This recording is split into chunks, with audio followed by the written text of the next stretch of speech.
सभी को नमस्कार दोस्तों। कैसे हैं आप सब लोग। और ज़्यादा बातें तो नहीं करेंगे, ठीक है। बता दें कि वायुमंडल की संरचना से संबंधित जितनी भी बातें थी हमने उन सबका अध्ययन कर लिया था, सही है ना। तो दोस्तों आज हम बात करेंगे सूर्य तप यानी कि इंसोलेशन की। तो देखो इंसोलेशन सूर्य तप क्या होता है, क्या है ना। पृथ्वी पर सूर्य ही ऊर्जा का सबसे बड़ा स्रोत है, सही ना। पृथ्वी पर सूर्य ऊर्जा का सबसे बड़ा स्रोत है। पृथ्वी पर क्या, पूरे वायुमंडल में, सही ना। तो सूर्य से उत्सर्जित होने वाली ऊर्जा को सूर्य तप कहते हैं, सही है। तो देखो इसको लिख लेंगे, पहले इसको इंग्लिश में लिख लेते हैं। कैसे लिखा जाता है ये, इन कमिंग सोलर रेडिएशन,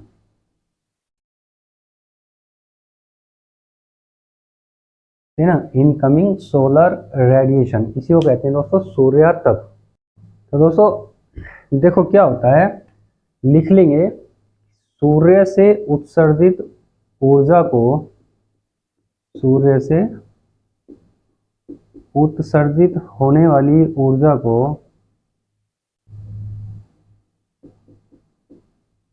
होने वाली ऊर्जा को सूर्य तप कहते हैं, सूर्य तप कहते हैं, सही ना। दोस्तों इसको हम धीरे धीरे पढ़ेंगे, सही है। एक एक चीज को, एक एक बात को इसमें समझते चलेंगे, सही है। तो देखो आगे क्या है दोस्तों, इसमें सूर्य के धरातल का, सूर्य के धरातल का तापमान 6000 डिग्री सेल्सियस है, 6000 डिग्री सेल्सियस है, सही है ना। और क्या है दोस्तों, सूर्य के केंद्र का तापमान। और दोस्तों देखो इसमें क्या है, सूर्य के केंद्रीय भाग का तापमान, सूर्य के केंद्रीय भाग का तापमान 5 अरब डिग्री सेल्सियस बताया जाता है, डिग्री फारेनहाइट से ना बताया जाता है।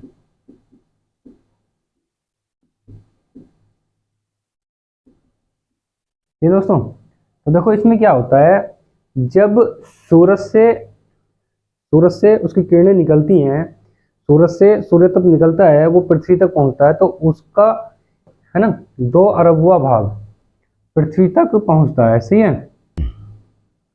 पृथ्वी के, लिखते चलेंगे, पृथ्वी के वायुमंडल का तापमान, पृथ्वी के वायुमंडल का तापमान -23 डिग्री सेल्सियस तथा पृथ्वी के धरातल का तापमान, पृथ्वी के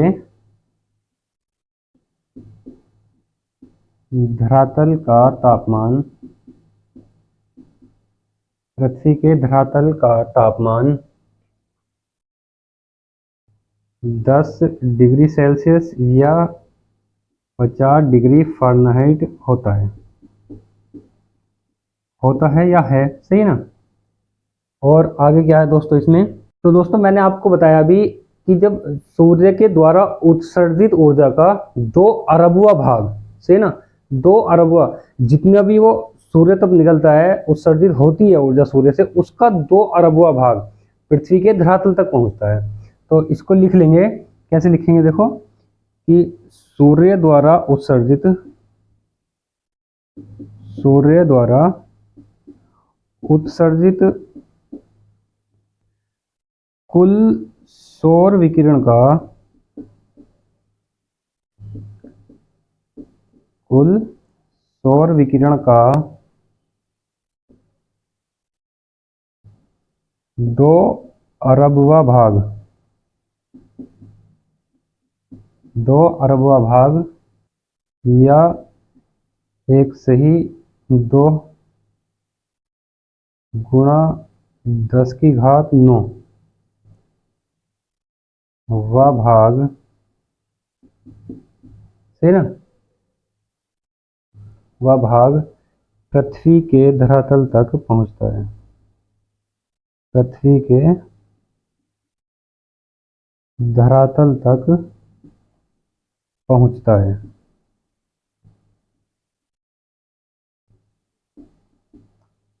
जिसे प्रवेशी सौर ऊर्जा कहते हैं, जिसे प्रवेशी सौर ऊर्जा विकिरण, प्रवेशी सौर विकिरण कहते हैं। सही है, इसको देख लें दोस्तों, इसको नोट कर लें। देखो क्या है ना, यही सूर्य का सूर्य तप है, सही है, जो ये यहाँ तक पहुँचता है, इससे संबंधित यही बातें हैं। और आगे हम देख लेंगे इसका एल्बिडो क्या होता है, उसको भी देख लेंगे, सही है ना। तो आप लोग इसको नोट करें और आगे बात करते हैं। देखो दोस्तों, इसमें अब क्या होता है, जो ये 2 अरबवा भाग पृथ्वी के धरातल तक पहुँचता है, सही ना। तो इस प्रकार से देखेंगे इसको, ये है हमारा सन और ये है दोस्तों हमारी पृथ्वी यानी कि अर्थ, सही है। अब जो इसका 2 अरबवा भाग यहाँ तक पहुँचता है, उसका भी 51%, 51% ही पृथ्वी को प्राप्त हो पाता है। बाकी का 49% वो विभिन्न कारक जो होते हैं, धूल के कण होते हैं, जलवाष्प होता है, सही ना, बादल होते हैं, उनके द्वारा वापस भेज दिया जाता है पृथ्वी पर। यहाँ से ये निकला दोस्तों 100% सौर विकिरण।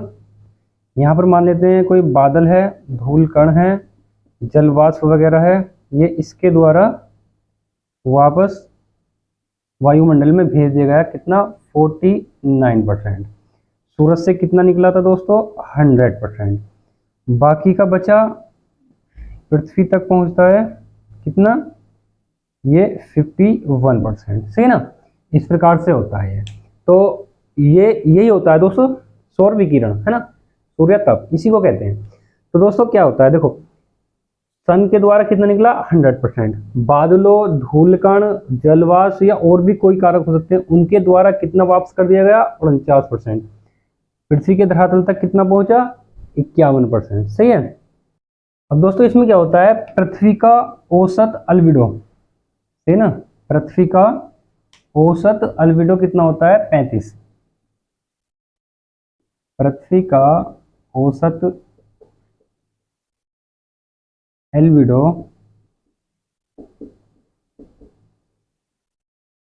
दोस्तों 35 होता है, सही ना। अब इसको हम यहाँ एक छोटा सा डायग्राम बनाएंगे, उसके आधार पर समझेंगे, सही है। देखो दोस्तों इसमें क्या होता है, ये मान लेते हैं 100 यूनिट सूर्य से निकली, सूर्य तप, और इसमें से दोस्तों 100 में से ये एल्बिडो कितना हुआ? 35 यूनिट, ठीक है। बाकी का बचा 65 यूनिट, ये डायरेक्ट पृथ्वी की तरफ आ रहा है, सही है। अब दोस्तों इस 65 में से भी देखो, इस 65 में से भी क्या होगा? 14 यूनिट क्लाउड्स द्वारा अवशोषित कर जाएगा और 51 यूनिट डायरेक्ट सरफेस पर आएगा, पृथ्वी के सरफेस पर आएगा, सही है। तो दोस्तों देखो यही होता है, 100 यूनिट आया, उसमें से जो 35 एल्बिडो हो गया और 65 डायरेक्ट पृथ्वी की तरफ आया, जिसमें से 14 क्लाउड्स द्वारा अवशोषित कर लिया गया और 51 यूनिट सरफेस पर आ गया। दोस्तों आप सोच रहे होंगे ये यहाँ पर 49 लिखा है मैंने बादलों द्वारा परसेंट, सही ना। तो इसमें से क्या होता है, देखो जब ये आउट गोइंग होता है, ये 51% यूनिट जब पृथ्वी द्वारा बाहर को भेजा जाता है, आउट गोइंग होता है, तो इसमें से भी दोस्तों देखो इस प्रकार से होता है। तो देखो दोस्तों ये जो आउट गोइंग होता है ना, मैं यहाँ लिख देता हूँ, नीचे स्पेस कम है, आउट गोइंग, इसमें से क्या होता है दोस्तों, तो देखो दोस्तों इसमें क्या होता है, 17 यूनिट डायरेक्ट स्पेस में चला जाता है और बाकी की बची कितनी? 34 यूनिट वो क्लाउड्स द्वारा अवशोषित कर ली जाती है। तो 14 ये, 34 ये, है लगभग 48 या 49% बादलों द्वारा अवशोषित कर लिया जाता है। तो दोस्तों यही होता है सूर्य तप, है ना। और पृथ्वी का अल्बिडो कितना होता है दोस्तों? 35। ये क्वेश्चन पूछा जाता है, पृथ्वी का औसत अल्बिडो 35 होता है। आप लोग इसको भी उतार लें और आगे बात करेंगे। दोस्तों देखो, अभी बात की थी हमने अल्बिडो के बारे में, है ना। एल्बिडो या अल्बिडो, पृथ्वी का औसत अल्बिडो कितना है? 35। अल्बिडो को दोस्तों प्रतिशत में व्यक्त करते हैं, लिखते हैं इसको प्रतिशत में लिखते हैं। ये भी क्वेश्चन पूछा गया है। देखो एल्बिडो क्या होता है, मैं आपको बताता हूं दोस्तों। देखो दोस्तों क्या होता है, किसी भी वस्तु पर, सही ना, किसी भी वस्तु पर पहुंचने वाले सौर विकिरण का जितना भाग उस वस्तु द्वारा वापस परावर्तित कर दिया जाता है उसी को अल्बिडो कहते हैं, सही है। तो इसको लिख लेंगे, कैसे लिखेंगे इसको? देखो, किसी भी वस्तु की सतह पर, किसी भी वस्तु की सतह पर पहुंचने वाले विकिरण पहुंचने वाले विकिरण या ऊर्जा, विकिरण या ऊर्जा का ऊर्जा के, यहाँ दोस्तों का लिख देते, इसको हटा देंगे, ऊर्जा के जितने भाग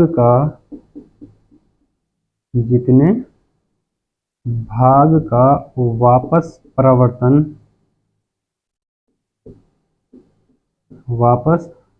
परावर्तन हो जाता है उसे एल्बिडो कहते हैं, उसी को एल्बिडो कहते हैं। सही दोस्तों, कहते। दोस्तों इसके बाद बात करेंगे हम विभिन्न सतहों का अल्बिडो कितना कितना होता है। विभिन्न सतहों का एल्बिडो कितना होता है, यहाँ से हर एग्जाम में आपको क्वेश्चन मिल जाएगा, सही ना। तो देखो इसमें सबसे पहले दोस्तों हम देखेंगे, यहीं पर देख लेते हैं बर्फ का। बर्फ का कितना होता है दोस्तों? लगभग 80%। आगे मैं लिख देता हूँ लगभग 80%, या इससे कम या ज़्यादा हो सकता है, लेकिन इसके आसपास ही रहेगा। फिर बात करेंगे दोस्तों हिम की। हिम का कितना होता है? 40 से 80%, सही है। इसके बाद दोस्तों बादल का कितना होता है? 40 से 60%, 40 से 60%। और फिर होता है घास के मैदान का 15 से 35%, सही है।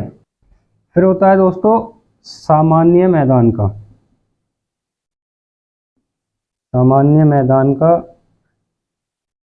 5 से 25%, 5 से 25%।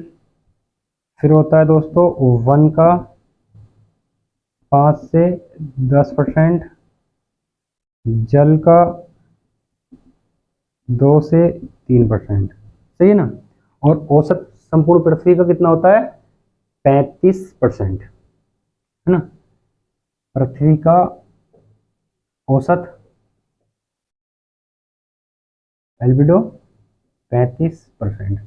35% का मतलब है दोस्तों कि पृथ्वी पर जितनी भी ऊर्जा आती है, मान लेते हैं कि 100% ऊर्जा आई, उसका पृथ्वी ने 35% वापस लौटा दिया, केवल 65% ही अपने अंदर अवशोषित किया, तो वही होता है एल्बिडो, जो वापस लौटा दिया जाता है, सही है। आप लोग इसको नोट कर लें। आगे बात करेंगे दोस्तों सूर्य के वितरण की, सूर्य तप के वितरण की। दोस्तों अब बात करेंगे सूर्य तप का वितरण।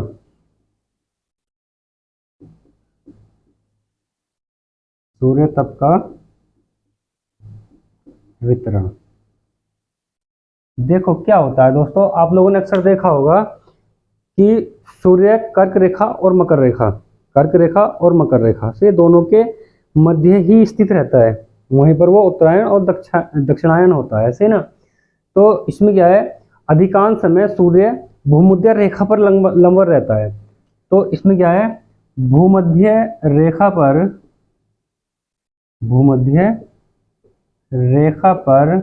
सूर्य तप अधिक रहता है,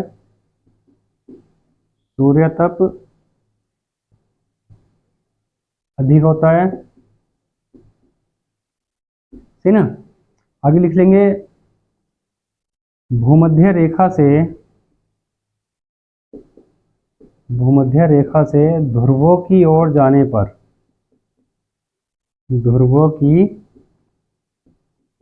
ओर जाने पर सूर्य तप घटता जाता है, सूर्य तप